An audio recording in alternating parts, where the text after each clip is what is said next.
Bon ben voici un monsieur, Franck Duvivier, papa de la petite Naomé, qui a...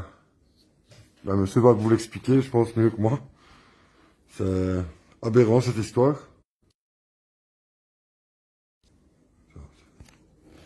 Donc voilà, on va t'écouter. Vas-y, je t'en prie. Mais voilà, bon, d'abord merci à toi Michael et ta compagne d'être venue ici me rejoindre pour faire cette petite interview.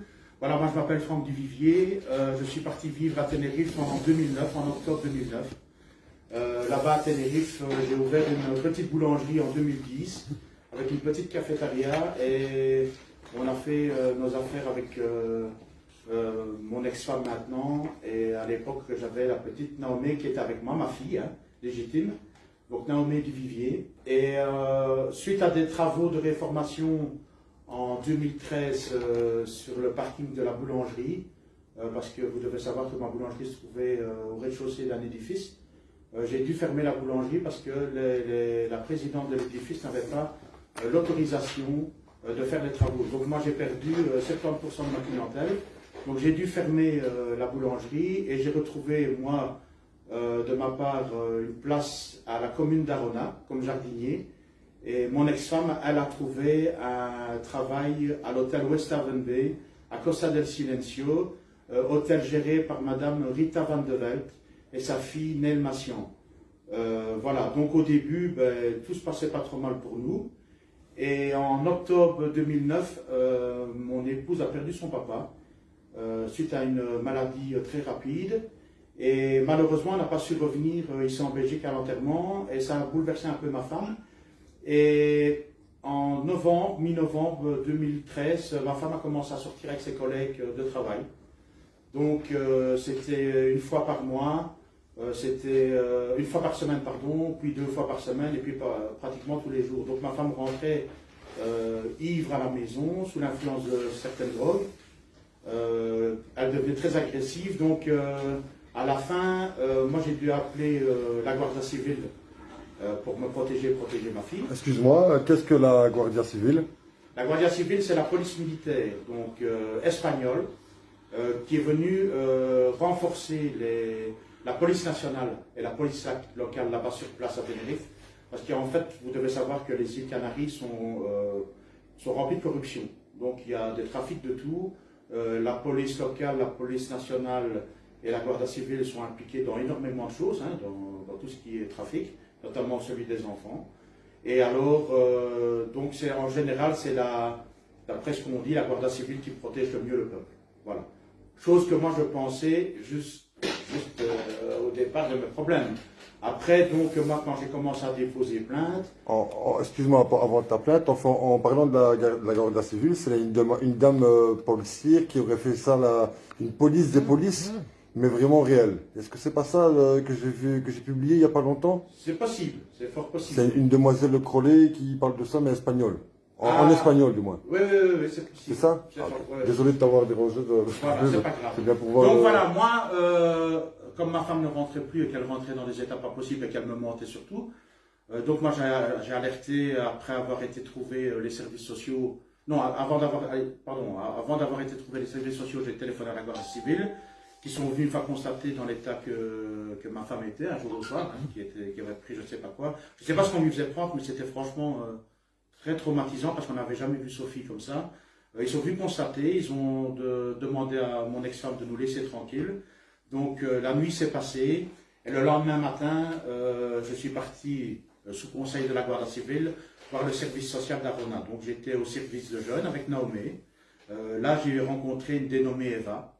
Je lui ai expliqué l'histoire que Sophie travaillait depuis début 2013 à l'hôtel West Haven Bay. Que tout allait bien, et puis depuis qu'elle avait perdu son papa, depuis novembre, c'était un peu tout chamboulé notre vie, qu'elle sortait, qu'elle prenait des matières illicites, je ne sais pas quoi. Et voilà, donc c'était plus du tout, elle ne rentrait plus d'argent, c'était plus du tout la Sophie qu'on avait connue si gentille, parce que j'ai jamais eu de problème avec ma femme.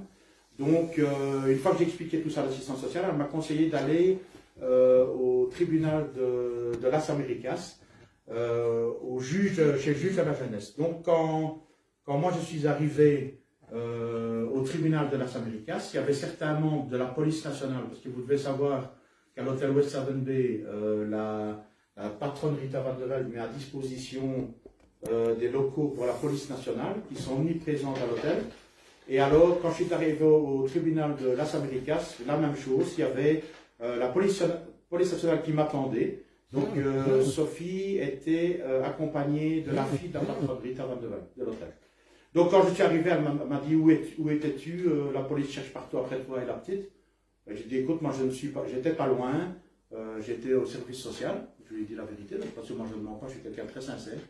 Et alors, elle m'a demandé si j'avais été à la Guardia Civile, chose que j'ai répondu négativement. Donc j'ai été voir la secrétaire du juge qui a acté tout. Naomi disait à la secrétaire qu'elle ne voulait plus aller avec sa maman parce que sa maman n'était plus la même, qu'elle buvait, qu'elle prenait des matières illicites, hein, qu'elle rentrait dans des états très bizarres. Donc voilà, qu'elle avait peur de sa maman. Et alors on nous a dit d'attendre parce qu'on allait faire un rapport. Voilà. Sur ce temps, moi, pour changer un peu les idées à Naomi, parce que l'ambiance à la maison était vraiment très mauvaise, j'ai été lui acheter quelques vêtements, j'ai été sur la foire, il y avait une foire à Los Cristianos. Donc je suis rentré chez ma fille aînée qui vivait aussi là-bas. Je suis rentré chez elle vers 19h30. Et alors, elle m'a dit que la Guardia Civile avait téléphoné, en fait, pour me voir. Donc, Naomi ne voulant pas rester toute seule parce qu'elle était perturbée avec tout ce qui se passait, la pauvre, je suis descendu à Las Américas à la Guardia Civile. Donc, il y avait un officier qui m'attendait. Donc, il m'a demandé, il m'a dit, voilà, il m'a dit, votre fille aînée n'est pas là pour garder la petite. Ben, je dis non. Je dis, la petite veut venir avec moi. J'ai la peur avec tout ce qui se passe à la maison. Alors, il m'a dit, écoutez, avec tout ce qui se passe chez vous, logiquement, je devrais vous mettre en prison. Bon, j'ai dit, je lui ai demandé quoi? Alors, il m'a dit, je ne peux pas vous le dire, vous êtes convoqué demain en urgence au tribunal de Las Américas, demain à 10h. Donc, il dit, je vous fais confiance. Il m'a dit, vous avez l'air d'être un bon gars. Donc, il m'a dit, vous revenez demain à 9h ici. Donc, le lendemain, je suis revenu. Naomi a été à l'école, normalement. Ils ont pris les empreintes digitales, mes tatouages. Voilà. Ils m'ont fiché comme un bandit. Donc, il t'accusait déjà là de pédophilie. Ah non, non. Moi, je ne savais pas. Ils ne m'ont jamais accusé là de pédophilie. C'est au tribunal. Le sujet de ton audition, c'était quoi? Ah ben ils ne m'ont pas dit, c'est au tribunal. Donc en fait, si tu veux, moi je suis arrivé au tribunal à 10h du matin à Las Américas. Tu vois. Ouais. Là, ils m'avaient désigné un avocat d'office. Donc, il est venu vers moi, il m'a dit, voilà, il m'a dit, vous avez des problèmes, vous frappez votre femme, vous frappez votre fille? Ah ben je dis non, moi jamais. Moi, ma fille aînée était avec. Hein. Donc, ma fille aînée dit non, papa n'est pas comme ça, il frappe personne, moi je suis quelqu'un qui est cool. Donc non, mais j'ai dit, ma femme a changé d'attitude depuis le mois de novembre. J'ai dit, elle sort, elle rentre. Comment elle a réussi à changer d'attitude? Qu'est-ce qui s'est passé pour qu'elle change d'attitude? Ben, en fait, ce qui s'est passé, donc la mort de son papa, est-ce qu'elle a eu un moment de faiblesse où elle est sortie avec ses collègues de travail qui lui ont fait prendre de la sniff ou je sais elle a rencontré quelqu'un. Exactement. Donc on m'a fait croire au départ qu'elle était avec Alex, un gars qui travaillait avec elle à l'hôtel, un Français. Ouais. Très beau garçon et tout ça. C'est pas le mec qui allait perdre son temps avec ma femme parce que c'est vraiment un tout beau type, tu vois. Donc un coup montant m'a fait croire qu'elle était là. C'est le décès du papa qui a fait le déclencheur. Ça a été déclenché, okay. Ouais. Donc, moi je suis arrivé au tribunal, mon avocat me dit ça, il m'a dit tu frappes ta femme, ta fille, j'ai dit non. Donc le 8 janvier 2014, ma femme a été auditionnée par le juge. Et alors, comment est-ce que je vais dire, là, quand l'avocat et le psychologue sont sortis de la salle, parce que ma femme a été vue par un médecin, elle a dit, voilà, cette femme-là, elle ment, il y a un souci. Alors, ce qu'il faut savoir, c'est que Rita Van de Velde gérait elle avait la FART, des documents en main, donc elle gérait tout avec le juge, elle faisait des allers-retours dans le bureau du juge, tout le temps. Elle était là. Je ne sais pas de quoi elle s'occupait, enfin, si je l'ai su après, parce qu'elle soudoyait en fait, c'est pour ça qu'elle y allait. Donc elle était là omniprésente, avec la police qui allait dans les locaux du West Haven Bay. Et alors, pendant mon attente dans les couloirs, il y avait toujours une dame qui venait me mettre la pression. Tu vois, elle disait, hey, recule. Elle me dit, va au fond du couloir, Sophie va passer. Ben, j'étais là, je dis, alors, moi je peux rester assis ici. Donc il y avait toujours quelqu'un constamment dans le tribunal qui mettait la pression.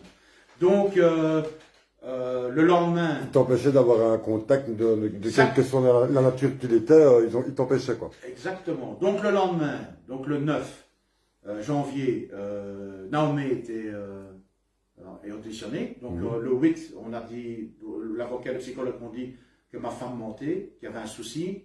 On lui a posé la question, si votre mari vous battait, pourquoi n'avez-vous jamais été à la Guardia Civile ou à la police nationale? Parce que là-bas, on était condamné tout de suite. Alors s'il frappait la petite, pourquoi vous n'avez jamais été chez le médecin avec la petite et déposé plainte? Donc le psychologue a dit, c'est une femme qui ment. Donc le lendemain, Naomi était auditionnée. L'avocat m'a dit, ben, votre fille vous vénère. Je m'occupais toujours de Naomi, pas parce que ma femme ne voulait pas avant s'en occuper, c'est parce qu'elle travaillait. Donc elle travaillait 12 heures par jour. Donc moi, dès que j'avais du temps avec Naomi, ben, on allait à la plage avec ses petits amis et tout ça. On discutait avec les parents, comme la vie là-bas à Tenerife. Donc moi j'ai été auditionné le 10 janvier, et là on m'a demandé ce qui se passe à la maison. J'ai dit écoutez, moi j'ai perdu le contrôle de tout, je ne sais pas du tout ce qui se passe. Je dis il y a un gros souci avec Madame Van de Velde qui est en train de gérer l'affaire qui se passe entre moi et ma fille. Donc le juge m'a demandé si je battais ma femme et ma fille, moi j'ai dit non. Et alors il m'a dit est-ce que ça vous ennuierait si on mettait un périmètre de distance. Donc c'est si tu veux, c'est une ordonnance d'éloignement en attendant qu'il rentre le jugement pour pas qu'il y ait de problème, parce que là-bas à Tenerife, il faut savoir qu'il fut une époque, il y avait une femme par semaine qui mourait de mauvais traitements. Donc ils font ça, ils mettent une ordonnance d'éloignement avant de rendre le verdict. Donc moi je dis non, en toute sincérité, je dis non, il n'y a pas de souci. Donc à un moment ou un autre, ils vont se retrouver qu'avec des hommes là-bas. Eh ben oui, et alors, ce qui se passe, j'ai la secrétaire du juge qui sort du bureau. Elle me dit, écoute Franck, il y a quelque chose qui n'est pas normal, parce que ta femme a menti sur des sujets très graves, parce que tu pouvais aller en prison si c'était vrai. Elle a dit que tu la battais, que tu battais la petite. Donc logiquement, ta femme doit aller en prison, on doit te laisser ta fille. Elle dit, tu ne dois pas avoir un ordre d'éloignement sur la petite. Donc ce qu'ils ont fait, en attendant que moi je passe, ils ont fait sortir Naomi et Sophie par l'arrière, tu vois. Et moi j'ai commencé à perdre le contrôle de la situation avec Naomi. Donc, j'étais à l'assistante sociale à Aronache. Donc, en fait, la décision du tribunal elle était en ta faveur, donc on te la rendait quand l'enfant, normalement. Bien sûr. Comment ça se fait que l'enfant, là, maintenant, tout de suite, n'est pas là avec toi? Parce qu'en fait, Madame Rita Van de Velde a soudoyé les juges, là-bas. Hein. Donc, ce sont des systèmes... Marie, comment? Pardon? Comment tu as dit la dame? Rita Van de Velde. Rita Van de Velde. Oui, qui est la patronne de l'hôtel Westhaven Bay à Costa del Silencio. Voilà. Je veux encore que tu le répètes encore une fois ça pour qu'on entende bien. Donc Rita Van de Velde, la patronne du Westhaven Bay à Costa del Silencio. Voilà. Okay. Donc, moi je suis retourné chez l'assistante sociale Eva, qui m'a dit voilà, tu as un ordre d'éloignement qui peut durer 3 ans. Donc je l'ai regardé, j'ai dit 3 ans c'est pas possible, on sait qu'elle ment. Voilà, donc elle a dit tu dois attendre si le juge est chouette, ben, ça durera beaucoup moins longtemps. Et s'il est salaud, ben, ça peut durer 3 ans. Voilà. Donc moi je ne comprenais vraiment pas ce qui arrivait parce qu'on venait de me dire qu'il y avait vraiment vice dans la procédure. Donc j'ai attendu et en fait j'ai attendu 45 jours. Donc 45 jours où mon avocat m'a téléphoné, il a dit voilà, il n'y a rien contre toi, tu as quitté, tu peux aller voir ta fille à l'école. Donc c'était un mercredi. Mais alors tu dois savoir que 15 jours auparavant, que j'ai la décision du juge, moi comme j'allais travailler à la commune, tu vois, à 7h du matin, j'allais promener mon chien à 6h15, tous les jours au matin. Et en fait, un jour, mon chien a aboyé, et j'ai le voisin, comme il faisait noir à cette heure-là, tu vois, qui partait travailler, avec les phares, j'ai vu ma femme et un gros molosse là qui m'attendait au coin du rue. Ma femme était habillée tout en blanc, avec une petite veste beige. Donc, en fait, on m'attendait au coin de la rue pour... Est-ce que ta femme n'est pas un petit peu responsable de cette situation? Ah si, bien sûr, tout à fait responsable. Comment se fait-il qu'elle n'a pas été, elle, condamnée? Parce qu'en fait, elle est protégée, elle est dans les réseaux de pédocriminels qui sont protégés par les États européens et la magistrature. Je dirais même satanique en plus. Les sataniques, bien entendu, parce qu'après, il y a des dessins qui ont été actés par la police et tout de Naomi. Donc, je en reviendrai après. Toutes les preuves sont en train de sortir.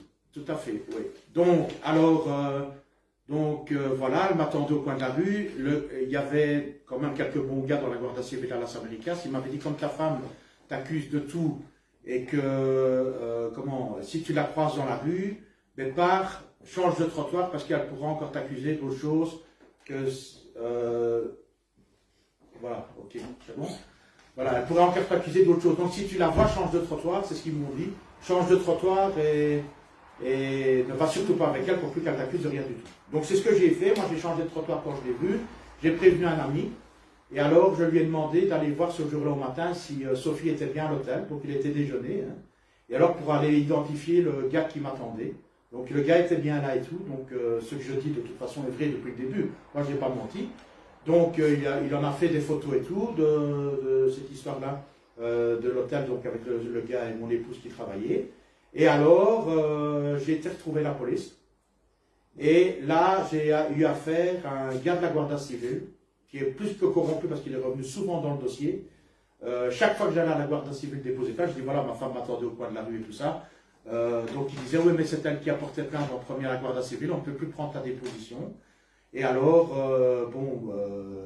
voilà. Donc après 45 jours, moi je vais à l'école pour récupérer Naomi, là, voir comment elle allait, le jeudi.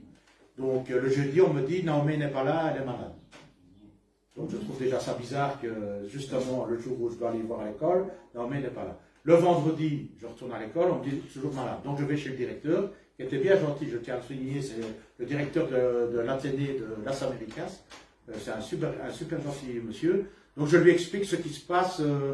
Alors il me demande bon, si j'ai prévenu les autorités et tout. Je dis oui, ça va pas, c'est la catastrophe.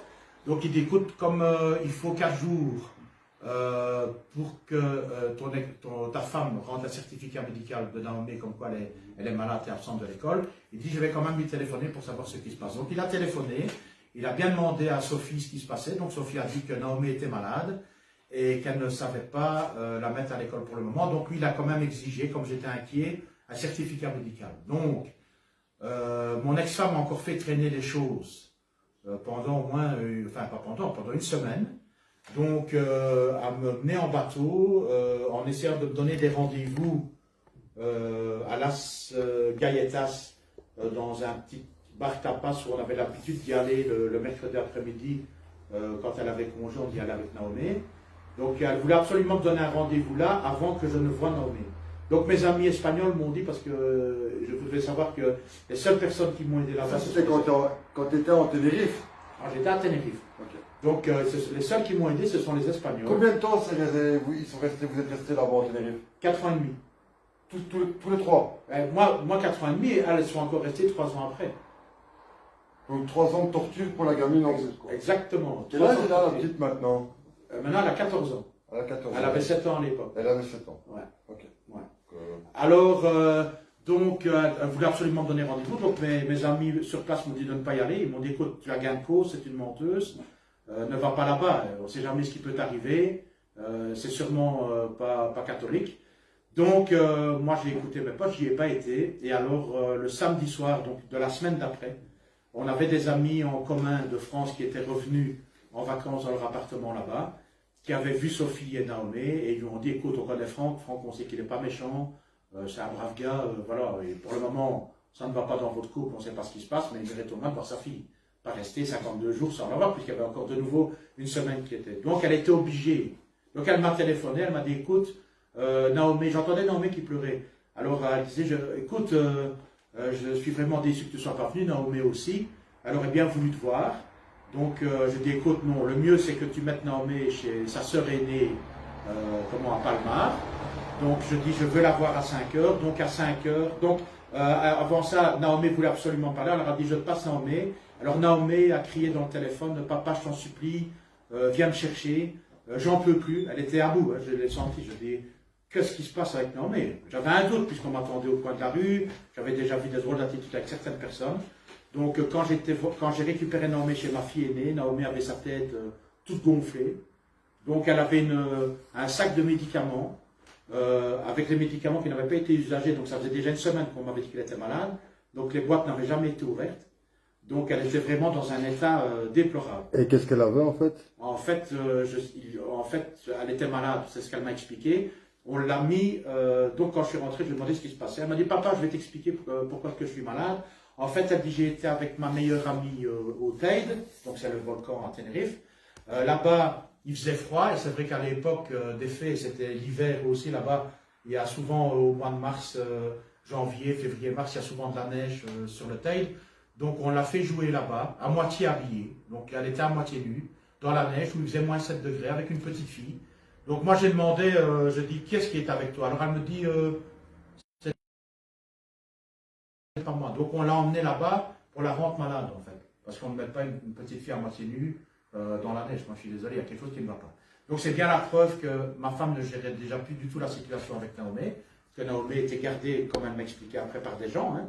Donc il faut bien savoir que les réseaux de pédocriminels existent et sont très actifs parce que il n'y a pas qu'à Tenerife, hein, c'est partout, c'est tout un roulement en Europe que j'ai découvert et j'ai des témoignages et je sais que ça existe.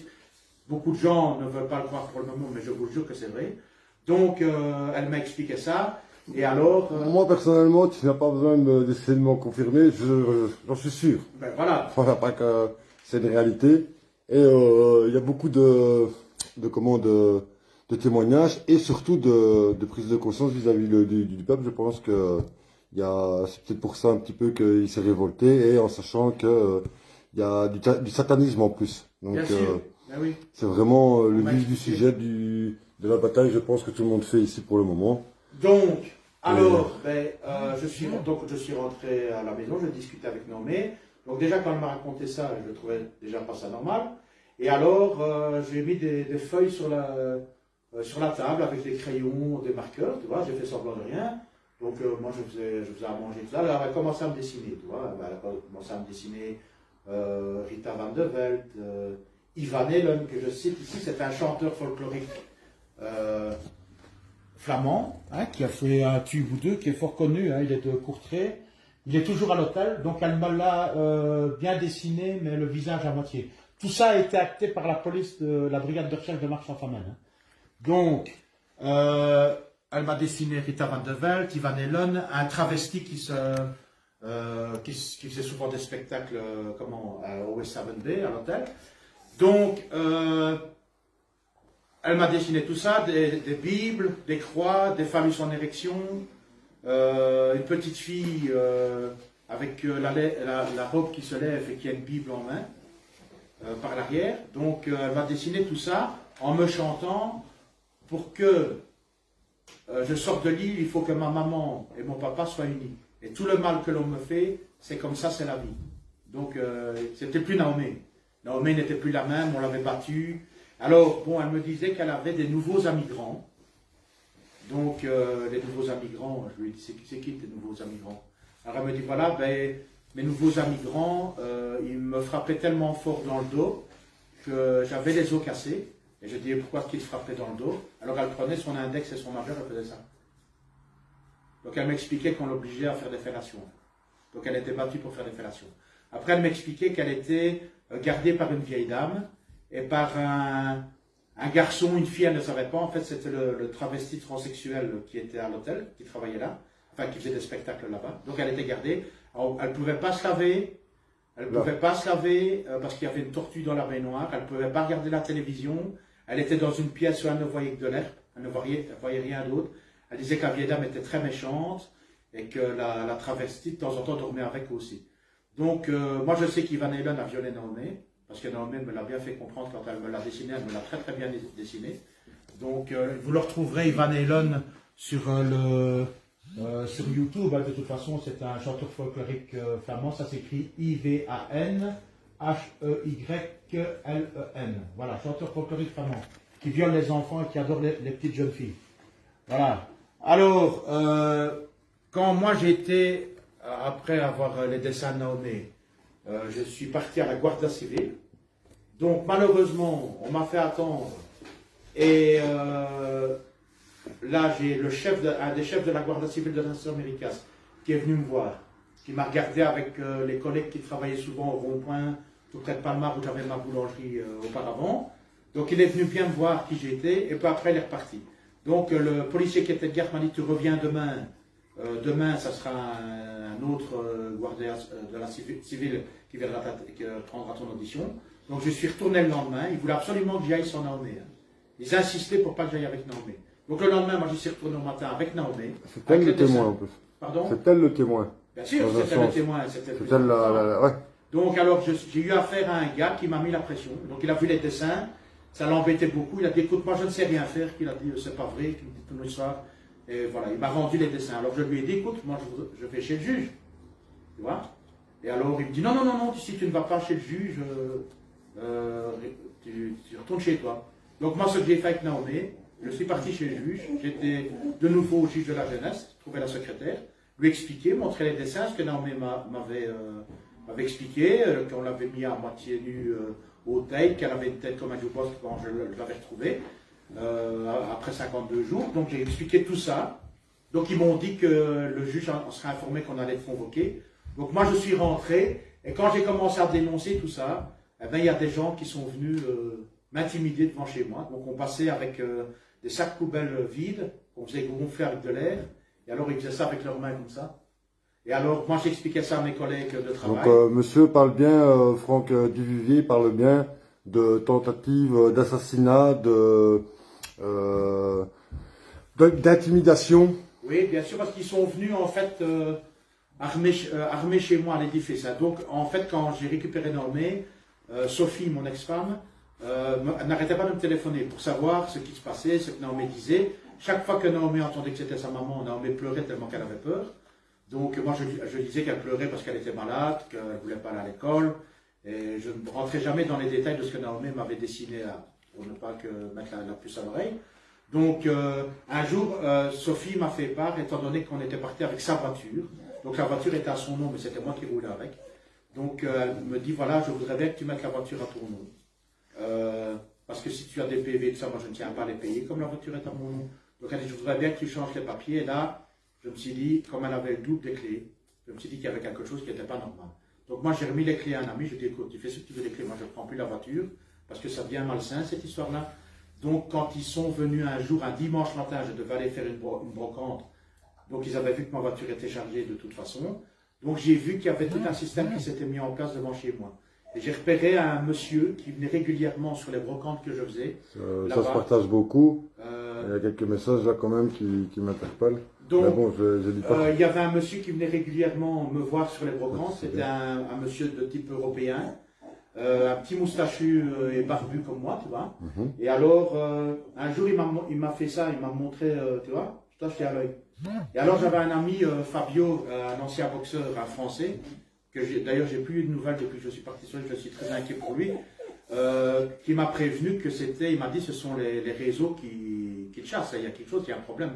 En fait, ils sont, on dirait qu'ils ont même une police qui les protège. Et tout à fait. Ils ont vraiment créé le nouvel ordre mondial. Vraiment, l'état profond, en fait, c'est l'état dans l'état, et avec une sécurité milicienne. Tout à fait, c'est ça. On va pouvoir un petit peu éclaircir aussi sur le sujet. Parce que donc voilà, donc j'avais ce monsieur-là qui venait régulièrement me rendre visite et me montrer du doigt quand j'étais sur les brocantes. Et un jour au matin, donc le dimanche où moi je devais me rendre à la brocante avec Naomi, je ne dormais pas bien, donc je me suis levé à 3 h du matin. Et alors j'ai commencé à observer, parce que j'observais beaucoup ce qui se passait autour de la maison avec Naomi. Et Naomi avait aussi certaines choses, des gens qui nous surveillaient et tout, notamment un garçon avec une veste de jogging rouge avec le numéro 69 dans le dos. Donc en fait, il m'espionnait et il sortait toujours des mêmes cachettes pour attirer mon attention. C'était quoi, un enfant Un jeune gars de, on va dire, allez, une vingtaine d'années. Oui, une vingtaine d'années. Avec un pitbull brun, toujours accompagné du pitbull. Et en fait, si tu veux, il sortait toujours des buissons et tout ça. Et ça, c'était au Tenerife. C'était à Tenerife. À Tenerife, ça, c'était à Tenerife. Alors, le dimanche, donc je me lève à 3 h du matin, j'observe un petit peu et je vois qu'il y avait une Citroën C3 immatriculée en Espagne qui était devant chez moi, une Citroën C3 grise, avec les vitres teintées et un paravent en aluminium pour le soleil. Donc la voiture, et je me suis dit, c'est pas normal que cette voiture-là est là parce qu'elle n'y était jamais. Donc j'ai observé un petit peu et j'ai aperçu à l'arrière, donc la banquette était couchée à l'arrière, et j'ai aperçu ce fameux monsieur qui venait me faire des intimidations sur les brocantes. Donc tu vois, moi j'ai pris le numéro de plaque. Donc j'ai attendu, et à 5 h 30 du matin... Tu as le numéro de plaque ici? Le numéro de plaque, il a été acté dans le rapport de police de Marchand-Famenne. C'est le papier là, non? Non, je te le montrerai après. Okay. Ça va? Je te montrerai parce que c'est dans la farce. Ah d'accord. Okay. Ça va? Donc en fait, j'ai pris le numéro de plaque et tout. Et à 5 h 30 du matin, il y a une voiture qui s'arrêtait en face de chez moi. Moi j'habite au rez-de-chaussée, hein, donc... je dois signaler aussi qu'à l'époque je fumais, je jetais mes cigarettes dans l'égout, en face de chez moi, et qu'un jour j'ai surpris quelqu'un qui venait ramasser mes mégots, et alors je mettais mes chaussures de travail le soir quand je rentrais du boulot sur l'appui de fenêtre, et un jour on m'a volé ma paire de godasses. Je suis revenu, on ne l'avait plus, et puis 3 jours après, ma paire de godasses est revenue, tu vois, comme par hasard. Donc moi tout ça je l'ai signalé au 112 d'Espagne à l'époque. J'ai expliqué ce qui se passait dans l'environnement que je vivais avec Naomi. Donc le 112 m'a dit, il faut faire très attention, parce qu'avec vos cigarettes, c'est vrai qu'on peut prendre votre ADN, vos chaussures, vos empreintes de pied et tout ça. Il a dit, il faut rester très prudent avec ce que vous nous dites. Donc tout ça a été enregistré par le 112. On n'a jamais été voir dans ces papiers-là, enfin, dans les enregistrements que moi j'ai fait, parce qu'il y a même des appels à l'aide. Donc le jour de la brocante, à 5h30 du matin, il y a une voiture qui s'est arrêtée devant chez moi. Il y a le mec avec le t-shirt, le Suède 69, la veste de Suède, numéro 69, qui est rentré dans l'édifice, donc ils avaient la clé. Moi j'habite au rez-de-chaussée. Il a armé un revolver. Derrière ma porte, j'ai entendu un verrou de revolver, hein, comme on l'entend. Il chargeait quoi. Il chargeait. Donc il y avait le garage au sous-sol. Et puis une demi-heure après, il y a un autre jeune qui est rentré avec une capuche, avec un Suède aussi. Donc il est rentré dans l'édifice, il avait la clé aussi, et lui il a été sur la plateforme au-dessus, parce qu'en Espagne ce sont toutes des plateformes, c'est pas des toits comme ici. Donc on avait chacun une plateforme pour faire sécher son linge. Et alors quand moi je suis arrivé, quand je voulais regarder s'il y avait des gens qui nous surveillaient ou pas, je montais toujours sur la plateforme avec l'armée, et on savait voir ce qui se passait alentour. Donc cette fois-là, je n'ai pas été à la brocante, donc j'ai attendu. Et Naomi s'est réveillée vers 10h du matin. Parce qu'elle était épuisée. Il faut savoir que quand moi j'ai récupéré Naomi, elle ne faisait que dormir. Elle a dormi, elle se réveillait pour manger, puis elle dormait. Elle était à bout, elle était vidée. On l'avait frappée, violée, séquestrée. Alors elle ne pouvait plus. Donc tu as récupéré la gamine quand même, à un moment. À un moment, j'ai 15 jours. Ils m'ont laissé 15 jours. Voilà. Et pourquoi ils te l'ont reprise? Parce qu'ils ont dit que j'étais perturbé psychologiquement. Parce que suite à ce que j'ai vécu, hein, donc je t'explique, Naomi s'est levée à 10h du matin. Donc j'ai dit qu'il ne fallait pas faire de bruit. Et je ne sais pas ce qu'ils ont fait. Ça, ce sont des trucs de police ou de militaire. Ils ont fait des bruits dans le conduit d'aération. Tu vois? Et tu avais l'impression qu'on cassait. Tu vois, quand on vide des mantes de carrelage à terre, ça cassait. Ouais. Ça fait exactement le même bruit. Comme si on démontait, si tu veux, le carrelage de la pièce au-dessus de la salle de bain. Je te jure, hein, j'ai jamais entendu un bruit comme ça. Donc ce que j'ai fait, Naomi a commencé à paniquer, tout ça. J'ai ouvert la fenêtre et j'ai crié au secours parce que je savais que le gars était dans la Citroën C3 et qu'il y avait quelque chose qui n'était pas normal. Donc quand j'ai commencé à crier au secours, les gens sont sortis, ils sont venus aux fenêtres, hein, les Espagnols, parce qu'il ne faut pas croire, ils sont solidaires, hein, les Espagnols. Donc ils m'ont demandé ce qui se passait. J'ai expliqué que j'avais trouvé un réseau de pédophilie à Tenerife, géré par une partie par Madame Rita Van de Velde, qui était protégée par la Guardia Civile, la police nationale, et voilà, par les juges. Hein. Donc, il y a un jeune qui est sorti, bien courageux. Il m'a dit, écoute, je vais vite voir s'ils sont encore là. Donc, le gars qui était rentré dans l'édifice n'était pas là. Il y avait une maison en construction à côté, il était parti par là. Et le gars dans le garage en dessous a su foutre le camp par derrière. Donc, malheureusement, on n'a pas su les choper. Mais pendant que moi je crie au secours, il y a tout un dispositif de camionnettes, voitures, Opel Vivaro et tout ça, des gars qui s'échangeaient des messages, tu vois. Donc je les ai vus, et alors à chaque fois qu'ils passent devant chez toi, ils klaxonnent 2 fois. Toujours, même ici en Belgique. Ça, c'est le code qu'ils ont, ils passent tac tac. Et en fait, c'est une méthode pour que les gens deviennent fous. Ce sont toutes des méthodes militaires comme ça. Donc, on te photographie, hein, 200-300 donc personnes. on voit que monsieur a eu beaucoup d'intimidation en fait vis-à-vis des policiers et d'autres personnes qui auraient pu menacer monsieur. Donc quand la Guardia Civile est arrivée, ils sont arrivés à 6 à la maison. Donc ils m'ont demandé, il y en avait 2 qui étaient de Combine, hein. Les 4 autres pas, c'était des jeunes, donc ils ne savaient pas vraiment ce qui se passait. Donc j'ai expliqué qu'il y avait des gens armés qui étaient rentrés dans mon édifice et tout. Donc les 2 corrompus ont demandé aux 4 autres de retourner au cartel. Donc les 2 autres sont rentrés. Il m'a dit, tu sais me donner un détail? Alors j'ai donné les détails, comment ils étaient habillés, avec les numéros 69 dans le dos et tout, hein, avec qui j'avais entendu les pistolets chargés, le bruit. Donc il a dit, lui il est fort intelligent. Et alors ça faisait une semaine que je n'avais plus pris ma voiture en fait. Et je savais que j'étais surveillé. Alors il m'a dit, tiens, qu'il me dit, tu ne prends plus ta voiture? Je dis, comment est-ce que tu sais que je ne prends plus ma voiture, hein? J'ai dit, j'ai perdu la clé. Alors il a regardé son collègue, il a dit, lui il est fort intelligent. J'ai dit, je suis très intelligent. Et j'ai dit, je vais vous dire quelque chose, le premier qui touche à la gamine, je le tue. Donc le gars, il a souri. Donc il a dit, viens, on va aller voir en haut s'il y a, on a démonté le carrelage, comme tu dis, si on a fait du bruit. Donc moi j'ai refusé, je suis parti chez le voisin avec Naomi. Et alors le voisin est venu me conduire chez ma fille aînée qui malheureusement était partie avec son compagnon. Donc je suis resté quelques heures tout seul dans Palmar où j'avais ma boulangerie avant. Hein. Et alors là, tout le dispositif s'est mis en place. Hein. Des gens qui vous photographient, des voitures qui s'amènent de partout, qui klaxonnent, des taxis, parce qu'on vous incite à prendre les taxis, parce que les taxis sont de mèche avec la Guardia Civile et la police nationale. Donc c'est tout un système mis en place là-bas, incroyable, avec des Anglais, des Allemands, des Belges, il y a des Roumains, il y a tout.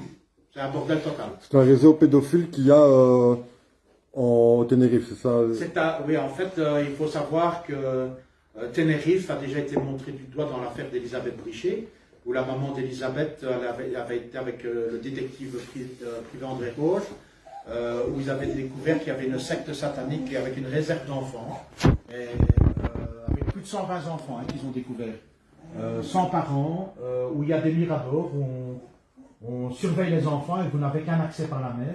Donc dès que les bateaux arrivent, on voit qu'ils arrivent. Voilà. Donc à l'époque, le détective privé, lui, il a dit qu'il était de la police. Il a demandé si on avait vu Elisabeth, et là on lui a dit que non, que Elisabeth n'était pas là. Moi je confirme les dits de la maman d'Elisabeth. On a traité de folle à l'époque, malheureusement. Il y a des réserves d'enfants aux îles Canaries, il y a énormément de pédophiles qui vont en donner un cœur joie avec ces enfants et pour commettre certains rituels et violer et tuer des enfants. Hein. C'est ça que mes amis espagnols m'ont dit. Hein. Ils m'ont dit on te met dans un sac là-bas, on te met une pierre au cou, on t'envoie à 4000 mètres de fond, on ne te retrouve jamais, c'est ce qu'on fait. Et Naomi m'a témoigné, elle m'a dit je ne veux plus aller sur les bateaux. Donc c'est bien la preuve qu'il se passe des choses là-bas sur les bateaux avec des enfants. Et alors, moi je suis retourné, une fois que tout ça s'est passé, je suis retourné de nouveau chez le juge de la jeunesse, à Las Américas. Donc j'étais réexpliqué ce qui se passait, qu'il y avait des réseaux pédophiles au sein du West Haven Bay. Je sais acter, je vais te montrer les papiers après, pour faire des photos. Voilà, donc moi j'ai dénoncé ça. Et alors pendant que je dénonçais, il y a un policier qui est arrivé face à moi, donc il était dans le bureau, donc il est venu d'un couloir, il est venu face à moi. Et alors il a pris son GSM de la main droite dans sa poche. La coque était verte, je me rappelle toujours. Il m'a pris en photo avec Naomi. Donc moi j'ai appelé la traductrice, hein, qui parlait très bien français. Je lui dis écoute, il m'a pris en photo. Alors elle dit il peut. Je dis non, il ne peut pas. Et puis après, je ne sais pas si tu te rappelles, quand je t'ai dit qu'il y avait une femme qui me mettait souvent la pression au tout début. Cette femme est apparue de nouveau dans le couloir, très énervée, tu vois. Et alors Naomi a dit ah, mais c'est toi qu'elle a dit qu'elle était avec ma maman quand on était chercher des vêtements. Donc je me suis dit les flics sont de mèche, quoi. Ouais, surtout, de toute façon, c'est tout un réseau, ils se protègent les uns les autres, c'est une grande famille, et ils sont, et voilà. Donc le flic qui m'a pris en photo m'a montré du doigt je ne sais pas si c'était un Roumain ou un Colombien, parce qu'ils se ressemblent très fort, ils sont fort basanés quand ils sont au soleil. Donc je me rappellerai toujours, je l'ai détaillé, tout, le monsieur a un pantalon blanc et un t-shirt blanc. Donc il m'a montré du doigt comme ça. Naomi l'a vu et tout. Donc là, on ne savait plus quoi faire, j'avais le sang glacé, je me dis c'est plus possible. Donc de là, en fait, il y a un système qui s'est mis en place pour m'aider, par les Espagnols. Donc j'ai été dans 5 domiciles différents, parce que Naomi ne voulait plus rentrer à la maison, elle ne se sentait plus en sécurité, moi non plus. Donc on était dormir chez 5 personnes différentes qui ont bien voulu nous loger. Et puis j'ai... Pour les fuir carrément en fait. C'est vraiment pour les fuir, Ah ben écoute, moi j'avais plus d'autre solution, puisqu'il n'y avait personne qui faisait rien pour moi. Je constatais que la Guardia Civile était impliquée, que la justice ne me donnait pas raison là-bas, que je portais plainte, on ne voulait pas prendre mes dépositions. Je me disais qu'il y avait un souci. Donc à la fin, moi j'étais logé par une amie espagnole, donc qui s'est occupée de Naomi. Je ne vais pas te dire comme ça pour la protéger qui sait, mais je donnerai son nom hors antenne parce que je ne voudrais surtout pas qu'il lui arrive quelque chose. Donc cette femme m'a hébergé et tout, avec Naomi, elle a vraiment pris ses responsabilités. Et puis par chance, j'ai un ancien client de la boulangerie qui est venu à l'improviste une semaine comme ça. Et alors lui m'a hébergé avec Naomi la dernière semaine que j'ai vécue à Tenerife. Donc il faut bien savoir que Naomi lui a parlé, je ne citerai pas son nom non plus pour le protéger. Je sais qu'il y a des policiers belges et tout ça qui il a parlé, qui sont au courant de la situation de Naomi. Hein. Il y a des flics, les flics savent ce qu'il y a, mais c'est la magistrature qui protège tout. Hein. Il faut bien... Donc c'est vraiment bien un réseau pédophile, satanique, criminel, assassin, corrompu. J'ai été dormir chez lui, Naomi lui a parlé. Et alors le mercredi 14, je devais repasser chez le juge, j'étais convoqué pour la décision qu'on prend en mai, moi je pensais. Et alors quand je suis arrivé au tribunal,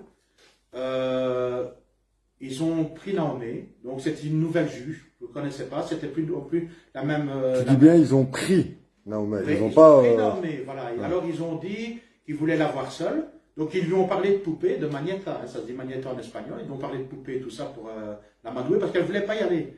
Et alors pour finir, elle y a été, et en fait ils l'ont fait sortir par derrière avec la maman. Donc moi j'attendais, mais ça je ne savais pas. Et puis à un moment, comme je fumais, j'étais dehors fumer une cigarette, et quand je suis rentré, le policier que je te dis qui m'a pris en photo dans le tribunal était à l'entrée.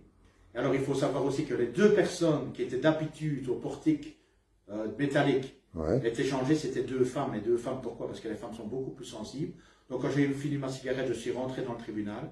Le flic était là, il avait ses lunettes de soleil, fort nerveux. Et la femme lui a dit, t'as bien l'air nerveux. Alors il a dit, c'est l'homme à côté de moi. Et quand on m'a détecté en métaux, quand elle m'a dit que je pouvais, il a dit, c'est un pédophile. Alors je ne sais pas si vous pouvez savoir ce que j'ai pu ressentir à ce moment-là. Je me suis dit, c'est la fin du monde, parce qu'on essaie de me coller des merdes sur le dos. Donc, c'était ça. Sur le sujet, on va éclaircir pour que les gens comprennent. Ils ont en fait retourné la situation sur monsieur Franck Duvivier en disant que c'est lui en fait le pédophile dans l'histoire, alors que pas du tout, c'est un papa bien aimant, il a fait tout pour la petite, peut-être même pour sa femme. Et l'État, il a fait le contraire, il a fait faire, la justice plutôt. Ils ont fait faire comprendre que c'était le contraire, ils ont fait faire un test psychologique et...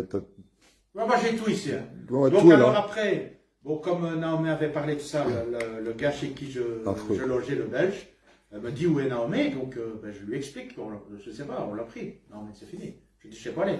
Il me dit, c'est pas possible, la justice doit la donner, parce que Naomi avait parlé aussi à lui, tu vois. Donc plusieurs personnes commençaient au courant de la situation, plus les dessins, tu vois, mais personne ne tenait compte de rien. Donc, lui devait repartir le 20, il partait sur Paris. Donc il m'a dit, qu'est-ce que tu fais? J'ai dit, écoute, je vais retourner avec toi. Je dis, maintenant je suis isolé, ils vont m'attraper ici sur place, ça sera fini, quoi. Voilà. Donc je dis, je retourne avec toi sur Paris. Donc je suis reparti le 20 mars 2014, on a pris l'avion sur Paris. Le 21 mars 2014, je suis rentré ici, c'était un vendredi, je suis rentré en Belgique. J'ai été à la brigade de recherche le 24 mars à Marchand-Famenne. Donc j'ai été auditionné pendant 3 heures, je te montrerai mon audition. Oui. J'ai été auditionné pendant 3 heures. Après les 3 heures d'audition, les policiers qui ont très bien fait leur travail à Marchand-Famenne, je tiens à le dire, parce qu'on jette souvent la faute et quand l'histoire de Naomi va éclater au grand jour, on s'en prendra à la police, mais ce n'est pas du tout la police qu'il faut en vouloir. Ils ont dit viol sur Naomi, on a tout mis en place pour aller la chercher d'après les dits, d'après les dessins et d'après les renseignements que j'avais sur Madame Van de Velde et eux avaient, parce qu'apparemment cette dame, ça je ne le savais pas depuis longtemps, mais a déjà été citée dans des histoires similaires. Donc Madame Van de Velde, elle est responsable de l'hôtel Westhaven à Costa del Silencio, où on viole des petites filles. Oui, depuis quelques années et à mon avis, je pense qu'elle est au cœur du réseau pédophile en fait. Oui, exactement, avec les gens qui sont là-bas, les Anglais, vous devez savoir. Hein. Beaucoup d'Anglais. Les Anglais ont injecté leur argent sale là-bas, donc ils revendiquent que c'est le RIL. Hein. Les Anglais vont pour 250 € dans l'inclusif la semaine. Donc c'est pour ça qu'en première ligne dans le sud de l'île, ce sont tous des Anglais. Et moi personnellement, j'ai eu affaire ici dans les bois, en allant promener mon chien, affaire à des Anglais. Donc je ne sais pas ce qu'ils étaient venus faire dans le bois, mais je ne pense pas qu'ils étaient venus me dire bonjour en tout cas. En tout cas, par rapport aux Anglais, en Belgique, il n'y en a pas beaucoup. Ouais. Donc voilà, c'est peut-être comment ça. Je me pose la question aussi, comment ça se fait qu'ils étaient là, parce que voilà, donc, généralement ils sont dans les grandes villes. Voilà, je sais que j'ai été surveillé pendant tout un moment. Donc moi je continue à parler, je ne me tairai pas parce que c'est Naomi.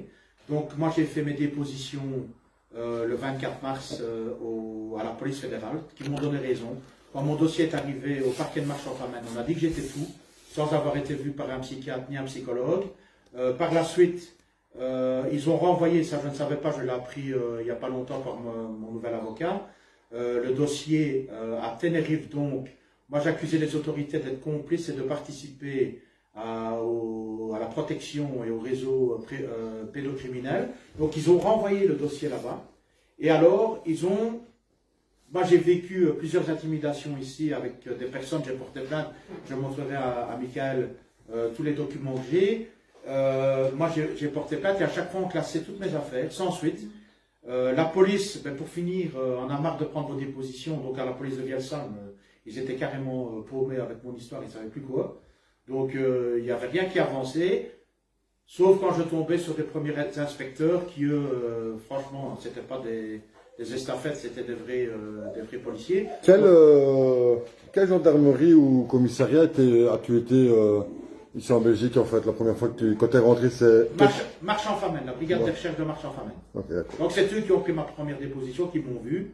Tu verras les noms après des inspecteurs. Hein. Donc, ils ont bien fait leur travail, ils m'ont dit voilà, ils ont bien vu que bon, j'étais carrément paumé, quoi, parce que je venais de vivre un truc, ça faisait 3 mois que je dormais pratiquement plus. On avait voulu attendre ma vie là-bas, c'était un bazar de malade. Donc ils m'ont vraiment bien tout détaillé, tout répondu et tout. Donc quand j'ai retéléphoné le 26 mars 2014 pour savoir où ça en était, ils m'ont dit voilà, donc ils avaient remis le rapport au parquet, donc ils ont dit Monsieur Duvivier, vous allez voir un psychologue, c'est pas vrai, vous êtes fou, voilà, c'est ce qu'on m'a dit. Donc on m'a dit si on vous suit dans la rue, mettez des lunettes et une casquette. C'est ce qu'on m'a dit. Donc, moi, ne connaissant pas ces systèmes de réseau, ben, je me suis dit, ben, la police peut-être a mis un système, hein, comme je savais qu'il y avait quand même un réseau là-bas à Tenerife, ils ont peut-être mis un système pour prendre ce réseau, et en fait ils n'ont jamais rien fait.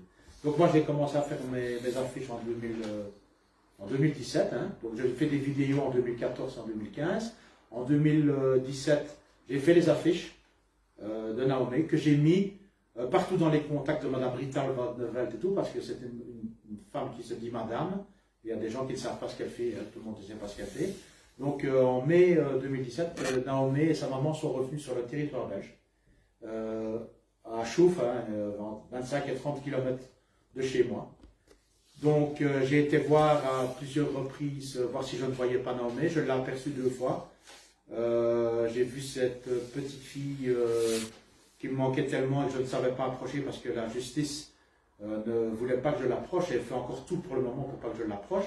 Donc j'ai entamé des procédures, j'ai vécu des intimidations ici par les gens des milieux. On a essayé de m'emmener à Mons, voir des gens, ça je t'expliquerai aussi hors antenne, parce qu'il faut savoir si c'est vrai ou pas ce qu'on m'a dit à cette époque-là. Et de toute façon, on voulait m'emmener à Charleroi, donc à Charleroi, on sait que dans l'affaire du trou, il y a beaucoup de gens de Charleroi qui ont trempé dans les histoires de Julie et Mélissa. Dans toute la Belgique, de toute façon. Voilà, c'est partout. Même Européens. Chez bien, même en Espagne. Voilà, donc, voilà, il y en a beaucoup, quoi. Donc voilà, donc moi je me bats depuis... Et justement, de ça, je pense que tu as une liste très bien détaillée, que je vais sûrement reprendre très très bien tout à l'heure, à mon avis. La liste, elle est là. Elle est très très bien détaillée. Voilà. Donc moi j'ai la liste, pas de liste avec des noms, avec ce que font certains politiciens. Donc pour tout ça, pour dire que moi depuis 2014 je bats, en 2017 Naomi est revenue sur le territoire belge, j'ai redéclenché tout le système avec un avocat, et malheureusement je ne savais pas que l'avocat était de mèche avec le parquet.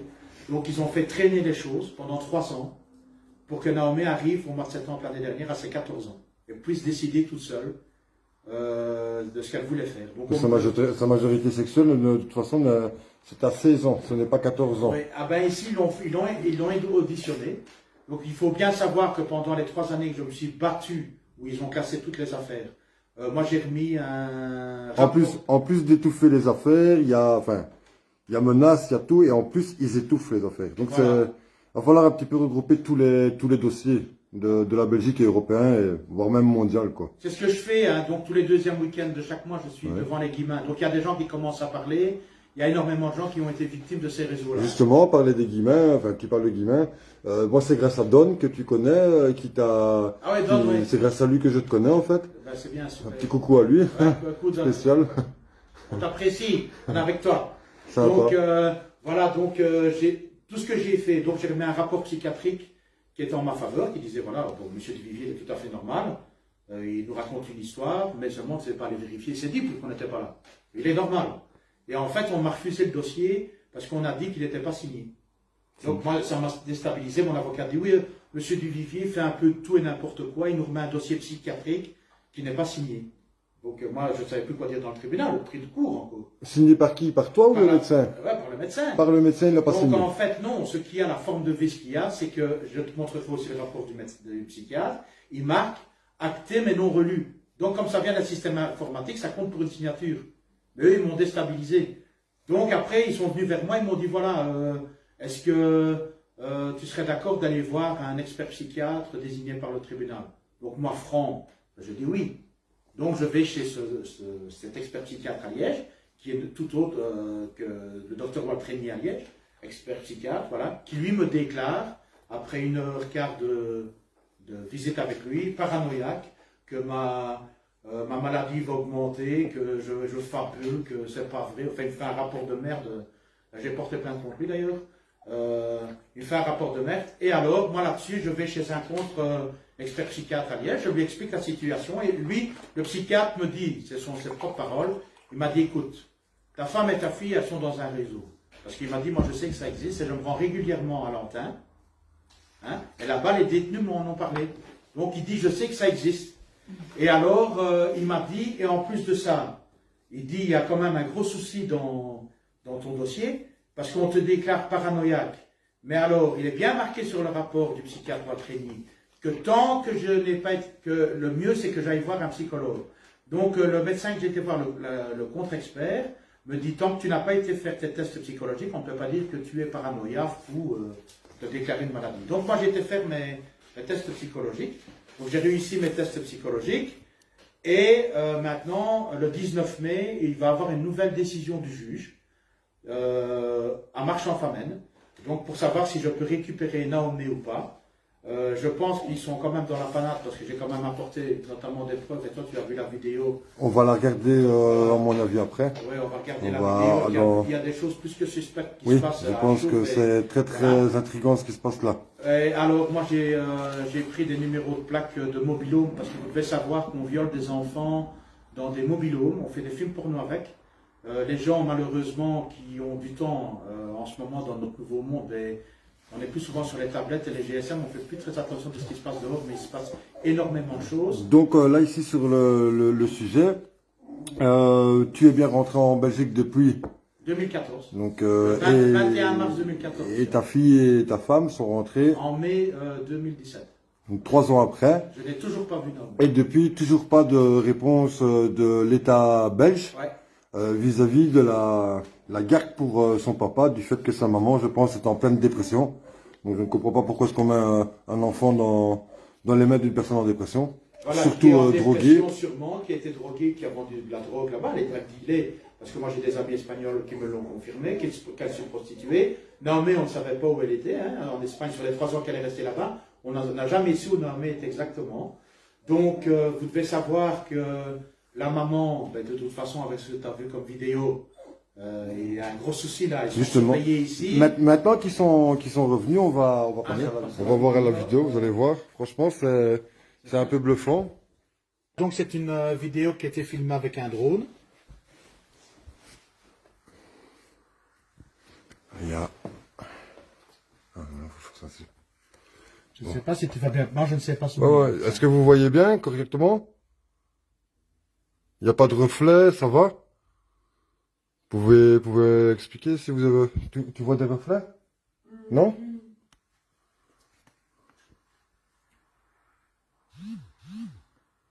C'est cool. Donc on va regarder un petit peu de plus près. Je vais me rapprocher vraiment. Je vais peut-être même faire un zoom. Ok, ça va. Je vais peut-être même faire un zoom avec. Donc voilà, il va vous expliquer exactement. C'est juste que je prends le bon cadre. Voilà. Donc, prends ton doigt et explique. Voilà, donc Naomé et mon ex-femme sont censés se trouver ici. Et vous allez voir, nous autres on a filmé vraiment à l'aveuglette parce qu'on ne s'est pas approché trop près de la maison. Donc vous allez voir ici, il y a le parasol bleu où se trouve Naomé et mon ex-femme. Donc il va se passer une scène très perturbante là. Tous ceux qui voient la vidéo le disent, il y a vraiment un gros souci. Donc voilà, donc moi je pense que Naomé et Sophie ont repéré le drone. Donc vous allez voir, il va se passer quelque chose de très bizarre là en dessous du parasol. Voilà, donc il y a un chien, vous allez voir, il y a un chien qui va apparaître. Ouais, on le voit. Hein, on voit le chien. La gamelle du chien, elle est là-bas. Et la chaise. Et la chaise, hein, vous voyez, tout est bien détaillé. Vous allez voir, ma femme est assise sur un coussin de transat. Et là, elle se tend et son pied n'est pas libre, regardez. Sa jambe n'est pas libre. Voilà. Donc, on dirait que sa jambe est attachée. Voilà, exactement. Moi, je vois ça, quoi. Ouais, c'est ce qu'on voit. Comme si elle était attachée à une chaîne. Ouais, et ça se passe à Achouf, hein. Et alors, ici, maintenant, Alors ici, il y a des gens en dessous, vous voyez, qui sont mis ici, parce qu'il faut savoir qu'elles habitaient dans un cul-de-sac, donc la personne surveille les allées et venues des voitures. Et alors, vous allez voir l'attitude du monsieur ici. Tout ça, ces preuves-là, je les ai montrées à la police. On m'a dit on ne peut pas, ça atteindre à la vie privée des gens. Donc on n'en a rien à foutre qu'il y ait une maman attachée dans un jardin avec une fille qui est dans un réseau de prostitution. Voilà, tout ça, c'est pas des preuves. Ça ne compte pas. Mais eux, par contre, si vous allez à la manifestation au bas de la Cambre ou n'importe où, eux, ils ont le droit de vous filmer avec un drone. Donc, je dis déjà aux gens, ceux qui se font filmer avec des drones, ils peuvent porter plainte pour atteinte à la vie privée des gens. Donc, voilà, le monsieur va rentrer chez lui. Et donc, de toute façon, Michael a vu la vidéo. il la voit tous. Il va canarder de photos, il va prendre le drone en photo. Donc, ces gens n'ont pas la conscience tranquille de toute façon. Et on sait. Donc, c'est bien Achouf, pour ceux qui connaissent Achouf à côté d'Oufalise. Voilà, donc le monsieur va réapparaître ici.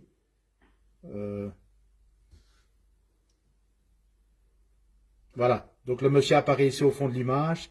Il nous prend en photo. Et puis, il va essayer de savoir où on est. Vous voyez? Il faut savoir que les réseaux pédocriminels sont très très actifs en Belgique et partout en Europe. Hein. Donc c'est pas de la couillonnade. Ça c'est une vidéo qui dérange énormément de gens. J'en ai même perdu ma place à la commune de Vielsam. Moi j'ai pas peur. Voilà. Donc voilà, donc la personne va se remettre là sur le côté de toute façon. Et puis bon la vidéo, voilà, le monsieur est là. Regardez la cabane là en bois. La cabane là. Non. Cette cabane-là, elle est vraiment fermée de partout. Non, mais ça, c'est une Il y a maison vraiment... apparente. Oui, mais il s'est vraiment fermé de partout. Et alors, si j'arriverais à faire une pause, là. Ouais. Il faudrait que je regarde là, les carreaux. Regardez les carreaux, on dirait qu'il y a quelque chose en face des carreaux. Il y a toujours des tentures. Faut faire signaler ça. Là, ici? Non, là, l'autre maison là. Ah oui, là, oui, il y a quelque chose. Là, il y a des tentures. Oui. Et là, c'est vraiment Non, barricadé là, comme si ça là, savait rien faire. Non, ça n'a rien à voir, là. Voilà. Elle est finie, là. Là, la cassette est finie. Voilà, Ok. la vidéo. Alors, je vais t'expliquer un peu l'affiche, parce que c'est le thème. Hein. Je t'en prie. Voilà. Donc, l'affiche ici, moi, j'ai groupé une grande partie des affaires non élucidées en Belgique sur la disparition des enfants. Côté flamand. Voilà, ici, il y a les enfants qui ont disparu, qu'on n'a jamais retrouvés. On a l'histoire de Naobe qui se passe aux îles Canaries, là où il y a les réserves d'enfants, où les enfants sont distribués sur l'Espagne. Le Portugal, vous devez savoir que Madeleine McCann, elle, a été enlevée au Portugal. D'ailleurs, je lance un appel, si vous avez des contacts anglais qui pourraient m'aider, je cherche les parents de Madeleine McCann. Madeleine McCann, qui est enlevé, je ne sais pas, ça a été une grosse affaire, hein, ça. On a accusé les parents d'avoir tué la gamine, en fait. C'était de quel côté? En Algarve, au Portugal. Et ils viennent de Belgique? Non, ils habitent en Angleterre. En Angleterre, ok. Oui, ce sont les McCann, l'affaire McCann, regarde, tu vois, c'est un Je regarderai, ouais, on va regarder un petit peu plus à ça. Il faut bien vous dire qu'il y a plein d'enfants qui partent sur les îles Canaries dans les réserves. Voilà. Ici. Donc, la McCann, elle était enrôlée dans des réseaux de prostitution. Maintenant, moi, je ne sais pas si elle est toujours en vie ou pas, mais voilà, quand c'est fort médiatisant en général, on le supprime. L'affaire de la petite Maddy, qu'on me dit. C'est ça. C'est ça, ok. C'est ça. Donc, il y a toutes ces affaires non élucidées un peu partout. Et quand je vois les organisations, parce qu'ici, ça va toujours au Tenerife. Voilà, En Canaries, aux Canaries, il faut bien savoir que dans les Royaumes-Unis, ce sont des trafiquants de gosses à crever, les Anglais, hein. Parce qu'on ne parle jamais de l'Angleterre, mais c'est un foutoir d'enfants. Hein. D'ailleurs, j'invite les gens à regarder les enfants perdus d'Angleterre sur YouTube. Vous allez vite comprendre que ce sont les magistrats et compagnie qui enlèvent les enfants là-bas légalement, donc par voie judiciaire, et qui les mettent eux-mêmes dans les réseaux de prostitution, pour les gens qui ne le savent pas. Donc, eux, comme ils revendiquent que c'est notre vie, tous les trafics se font par là, l'Espagne, la France, le Maroc, maintenant est montré du doigt parce qu'on veut faire des vacances all-inclusive pour les pédophiles. Donc, il y a déjà beaucoup d'enfants qui sont enrôlés au Maroc dans des hôtels et tout ça, qui se font violer, battre, où ces enfants-là subissent des mises à mort. Donc, ça passe par la France, hein, où de toute façon, l'État français est cité aussi, est montré du doigt dans les affaires de pédocriminalité. La Belgique, les Pays-Bas, l'Allemagne, ça part au Liechtenstein, Monaco, Nice, Moi, j'ai été contacté par un Ukrainien sur Skype qui voulait absolument parler, c'est un repenti, et il m'a dit qu'il y avait un cimetière marin, tout comme à Tenerife, avec des enfants dans des sacs qu'on viole et qu'on tue sur des bateaux, et des corps qu'on se débarrasse en fait. Voilà. Es-tu au courant du bateau, enfin c'est pas un bateau, c'est un bateau de marchandises, donc un bateau... Non, non, ça, à mon avis, là-bas, ce sont des bateaux de... Avec la Russie, je parle de Hillary Clinton. Ah, ça, je ne sais pas. Ça, Il y aurait des enfants dans les containers dans le bateau qui s'est échoué en Russie. Ah, ça, je ne sais pas, je ne suis pas au courant. Voilà. Moi, j'en ai entendu parler de ça, mais ça, je ne peux pas Quand confirmer. les containers sont transposés sur le côté, ils montrent la caméra comme quoi ils ont vidé les containers, mais ouais. ils ont sorti De les toute façon, containers. ça doit exister, bien sûr, il y a des trafics énormes. Écoute, Les gens ne prennent plus conscience parce qu'ils ne veulent pas, parce qu'ils ont peur. Voilà. Moi, je conseille aux gens, et c'est bien parce que dans les rassemblements de Liège, il y a de plus en plus de gens qui parlent, et venez nombreux à ces rassemblements, parce que je vous jure que ça va porter ses fruits. Quand l'histoire de Naomi va éclater au grand jour, je vous promets que l'histoire de la Belgique va changer, de tous ces enfants qu'on massacre, c'est un scandale. Il faut se bouger, il n'y a pas que nous. Et vous devez bien comprendre aussi qu'il y a tous ces pauvres gens qui viennent de Syrie, de Libye, d'Afghanistan, qui ont vécu la guerre là-bas, qui sont en attente d'un pays pour les héberger. Et malheureusement, on enlève leurs enfants pour le don d'organes, pour alimenter les réseaux pédocriminels et pour ces enfants qu'on sacrifie injustement, au nez à la part de tout le monde, et personne ne fait rien. Les Nations Unies sont montrées du doigt, il n'y a plus personne qui ne fait rien pour ces enfants. Donc voilà, on doit se mettre tous ensemble pour le protéger. Demain, ça peut être vous. Demain, c'est peut-être vous chez qui on va enlever l'enfant. Et dites-vous bien, si on enlève vos enfants demain, il n'y a aucun système qui va aller chercher vos enfants. Vous devez savoir que Child Focus est corrompu, protège les réseaux pédocriminels, tout ce qui est les droits de l'enfant et compagnie. Il n'y a que du pognon, on soudoie toutes les grosses agences pour protéger la protection de l'enfant. Tout est soudoyé, je vous le jure. Il y a même des gens, je vous dis, aux Nations Unies qui violent des gosses. Donc, il y a un moment, il va falloir se mobiliser, changer le système, tous s'unir. Les enfants, c'est la bonne cause. Moi, j'espère de tout cœur que vous allez venir nombreux le 15 mai à Liège-Guillemins. Et alors, je ne suis pas seul à me battre. Et là, c'est là que je vous demande aussi, pour ceux qui ont des connaissances en France, et j'en ai parlé à Michael, tous les deuxièmes week-ends de chaque mois, donc ça sera ici le 15 mai, à Clermont-Ferrand, il y a une maman qui se bat pour la même cause que moi, pour récupérer sa fille qui se trouve dans une famille présumée pédophile. Elle s'appelle Laetitia Ponceau, c'est quelqu'un de formidable qui fait un travail énorme. Malheureusement, personne ne l'aide sur place, et le destin a fait qu'on se rencontre, et j'en suis très content, parce que je lui amène du monde, et grâce à mes interventions le week-end passé, donc samedi, elle était super heureuse parce qu'elle a eu un peu plus de monde. Je demande aux Français de vous rassembler à Clermont-Ferrand, d'aller tout près de Laetitia, c'est très important. C'est une femme qui est une association Sauvons Yenmin, donc elle fait tout pour récupérer sa fille. Elle est déterminée, elle n'a pas beaucoup de revenus, mais elle est là, et malheureusement, elle se fait saboter par certains de la franc-maçonnerie. Il faut bien savoir, je vous dis, personne ne l'aide sauf moi. Maintenant, on s'est unis pour cette cause, sauver les enfants. Avec Laetitia Ponceau, je vous jure, vous devez y aller en France. Les Gilets jaunes et tout ça, c'est une dame qui en vaut vraiment la peine. Et tous ensemble, on va y arriver. Gilets jaunes, quel est votre métier? Voilà. Donc, tous ensemble, aller en France, à Clermont-Ferrand, le 15 avril, de 10h30 à 16h. Laetitia sera là. Il faut y aller vraiment, mais beaucoup. Et venez à Liège-Guillemins aussi. Il faut foutre le bazar avec ces histoires d'enfants. Arrêtez, qu'on nous rentre tous nos enfants. Et il y aura beaucoup de témoignages. Venez nombreux. Ici, j'ai notre ami Don, hein. Il est bien là. Bonjour Don. Voilà, notre lanceur d'alerte de Liège. Bonjour Don, comment tu vas? J'espère que ça va. Ben voilà, tu m'as fait... On a discuté un petit peu ensemble, on s'est vu.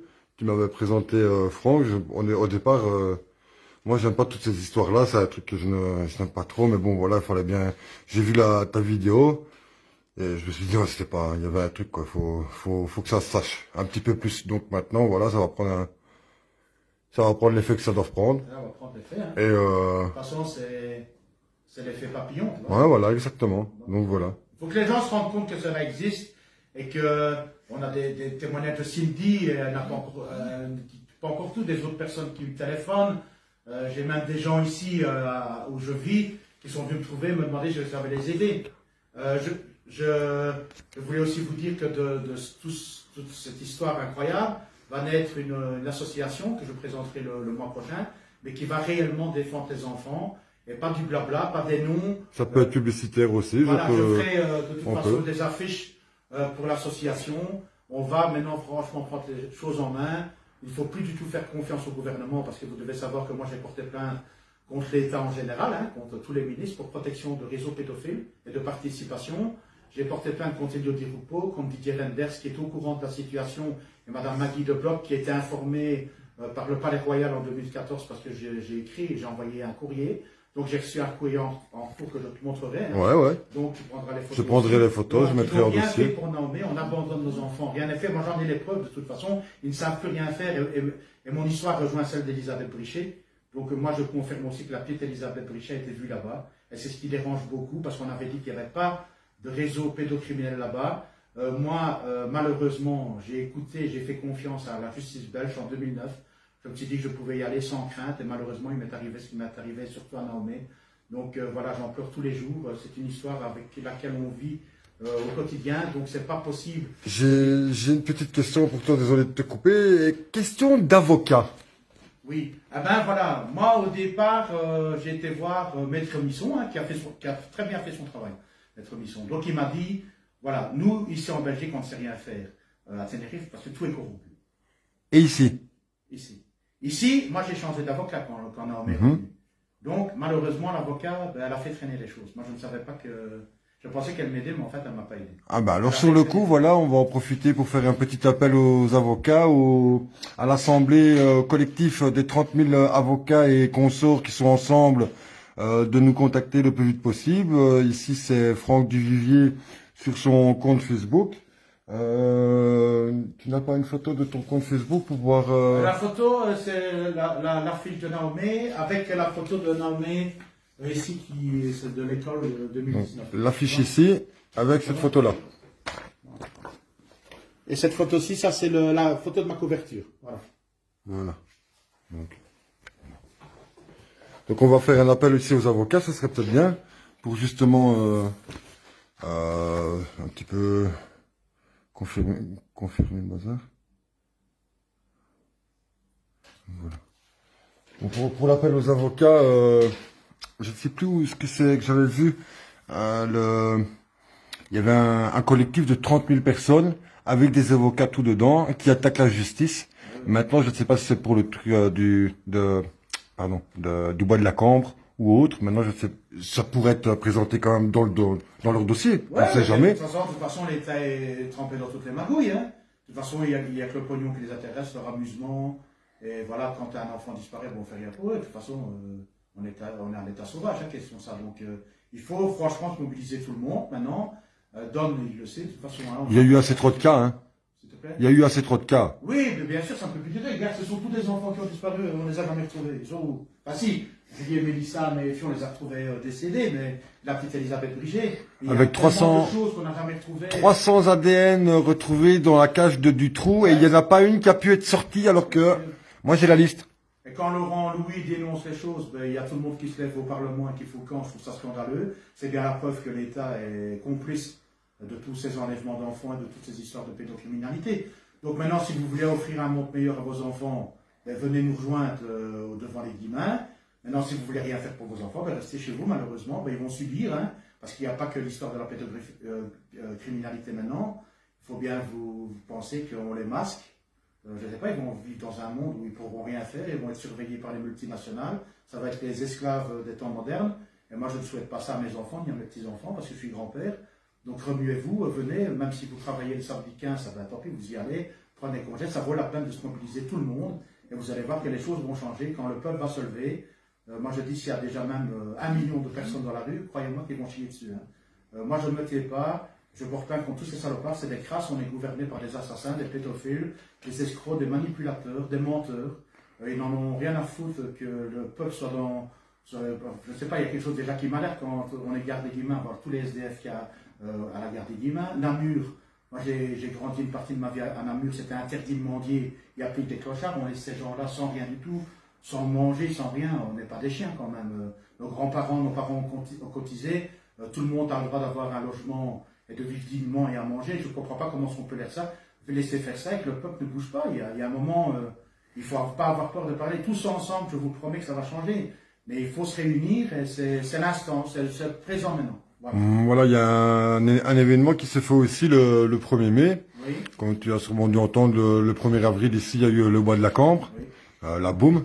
tout à fait. C'était magnifique à voir ça. Franchement, c'était Ben, splendide. Pourquoi est-ce qu'on interdit à nos jeunes de se réunir, de prendre un verre et de danser, alors que le Covid est moins dangereux que la grippe, tu vois? Donc, moi j'aime bien parce que les chiffres du Covid, bon, pour 2020, les chiffres exagérés parce qu'on a tout confondu, 1 million de morts, mais la cigarette, 6 millions de personnes chaque année, on n'arrête pas de fumer, hein, on ne ferme pas les librairies, Tout à fait. les de tabac. Le sucre, 3 millions de personnes par an, on n'interdit pas de manger du sucre. C'est une aberration totale. Les gens doivent prendre conscience qu'on nous raconte que des couilles, que le Van Natten, c'est le pantin du bazar qui raconte n'importe quoi. Tout ce que le gouvernement veut qu'on dise, ben lui, il va le raconter. Il faut arrêter de croire cela. Et c'est malheureux parce qu'on a toutes ces vieilles personnes qui écoutent RTL TVI, la RTBF, tout ça, qui ne font que de manipuler les gens, le citoyen, et les gens, ils rentrent dans leur complice. Et ils cachent la vérité, le pire, hein. Ben oui. C'est vraiment C'est la catastrophe, tu vois. Et alors, les collabos, quoi. c'est des collabos. C'est des collabos du système qui... Exactement. Donc, c'est pour ce fait-là que Naomi est toujours dans le réseau pédocriminel. S'ils avaient fait leur travail au départ, comme il faut, parce que moi j'ai interpellé tout le monde, les télévisions, RTL, RTBF, même sur place j'ai téléphoné à RTL. Ils ne sont jamais venus. Quand je suis revenu de Tenerife, que j'ai téléphoné à Sud Presse, on a fait 2 interviews de moi à Sud Presse, et alors après, ils ont classé l'histoire en 2010 en disant non, la maman et la fille sont rentrées, il n'y a plus rien. Mais si qu'il y a. Bien sûr que les réseaux fonctionnent partout, tout le temps, 24 heures sur 24. Il faut savoir que ça rapporte 178 000 millions d'euros par an au crime organisé. Donc ce sont des sommes qui vont pas énorme. s'arrêter, qu'on ne dise pas à la télévision que les faits de pédophilie en Belgique, c'est l'histoire ancienne, c'est pas vrai. Ça continue, ça D'actualité, rapporte. ça a été avant du trou, ça a été même pendant la... Voilà, et C'est pas maintenant, quoi. Aussi que, pour ceux qui ne le savent pas, on viole des bébés d'1 mois. Hein. Vous entendez? Il est temps de se muer. Hein. On me demande ici si tu connais Belgium United for Freedom. Oui, je connais United. Ah ben on va voir, on va regarder. Marc, on se parlera après. Excuse-moi, c'est parce que je pense que ce message-là était important. Oui, c'est très important. Par Donc, rapport vous à devez ça. vous rendre compte qu'il y a des gens qui payent pour violer des enfants, pour les découper pendant qu'on les viole, on décapite des enfants pendant qu'on les viole, tout. Ça fait jouir tous les pervers qui sont trempés là-dedans. Et puis, il y en a certains de nos élites qui tremblent. Alors, moi, je ne vais pas vous citer un nom tout de suite parce que j'attends des confirmations. C'est du satanisme. C'est du satanisme, oui. On boit le sang des enfants, et c'est vrai. Hein. Donc, c'est une drogue très puissante. Hein.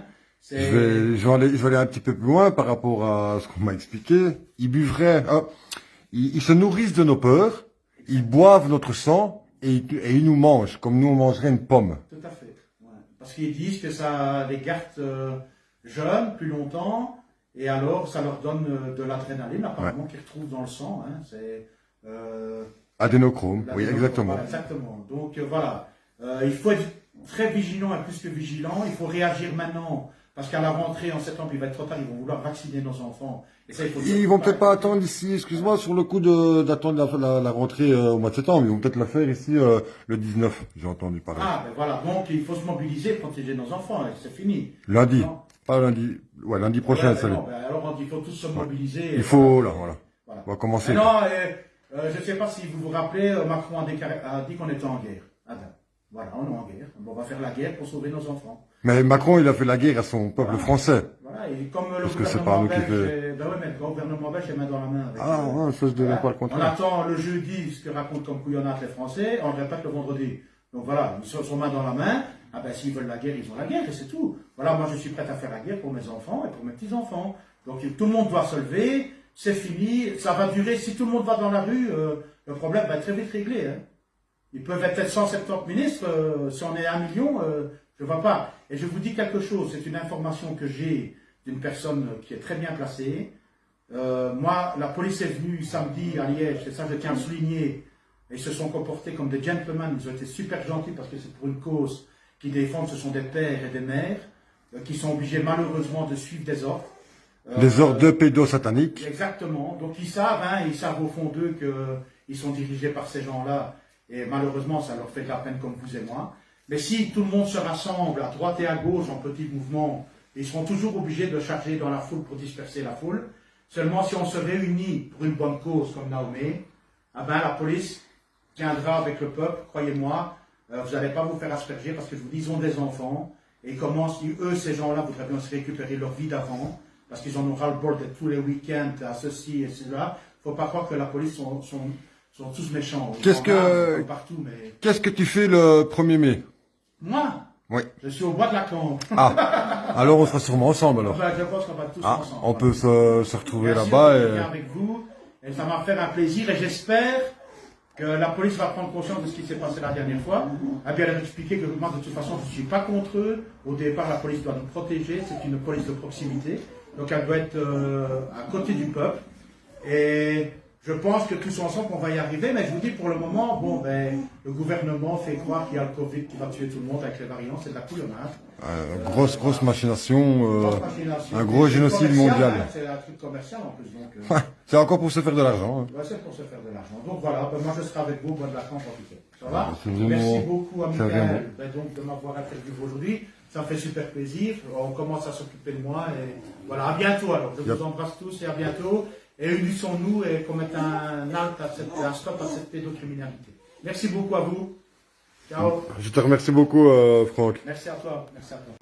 Donc voilà, les amis, je vais vous laisser. On en reparlera sûrement tout à l'heure. Ça... Faites tourner le bazar, en fait, on va dire ça, comme ça doit se faire. Ben bon, voilà. Ouais, je t'en prie, c'est parce que à mon avis, tu vas avoir la gorge sèche. Hein. Attends, vas-y, viens là. On va faire.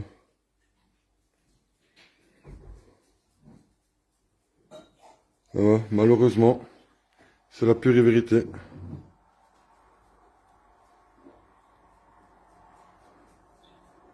Tous nos ministres, ils sont dedans. Tous.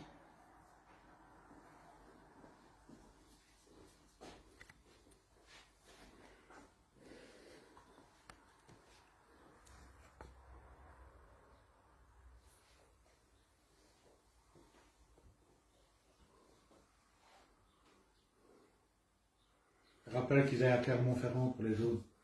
Place de Jaune à Clermont-Ferrand. Clermont-Ferrand. Le 15 avril.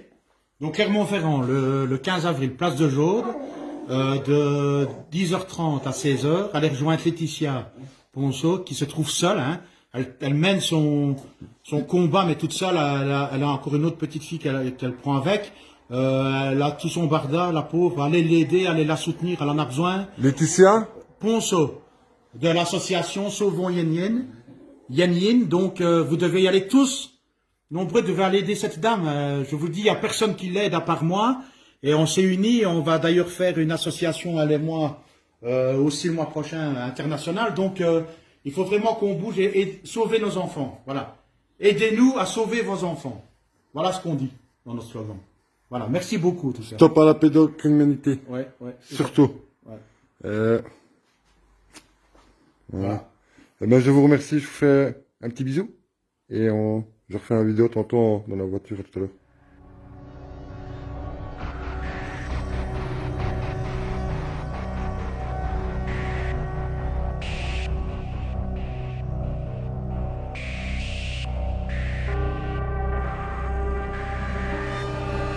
Alan Koça, Zolleri Venus Agenus, Kai Koça, Mundo Zevrim Avenus Venus, Vastra